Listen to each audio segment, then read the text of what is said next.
As baratas são uma das maiores pragas do mundo. Com elas, as mulheres se desesperam, as crianças se borram. Ah, mãe, eu não vou tomar banho porque tem uma barata lá no banheiro. Dizem que as baratas sobrevivem até a uma explosão nuclear. E pra acabar com elas, a gente tenta de tudo, né? Inseticida, naftalina, chinelada.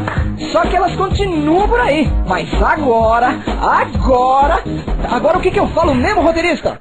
Ah, tá. Agora o bicho vai pegar. O Mortadela vai mostrar a solução mais criativa, simples e barata de matar uma barata. Ingredientes do assassinato: pegue uma pedrinha bem pequena, um palito de dentes, uma tampinha de refrigerante, uma pitada de sal e um golinho de cachaça. Preparando a emboscada: coloque o sal no chão, encha a tampinha com cachaça, deixe o palito mais à frente e a pedra logo na frente do palito.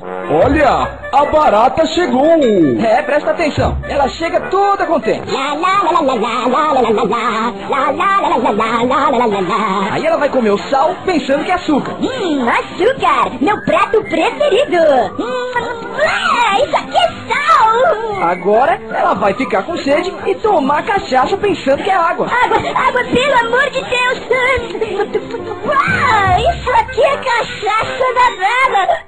Agora lascou, ela ficou bebaça com a cachaça. Vai sair cambaleando, tropeçar no palito, bater a cabeça na pedra e morrer de traumatismo craniano. Pronto, fim.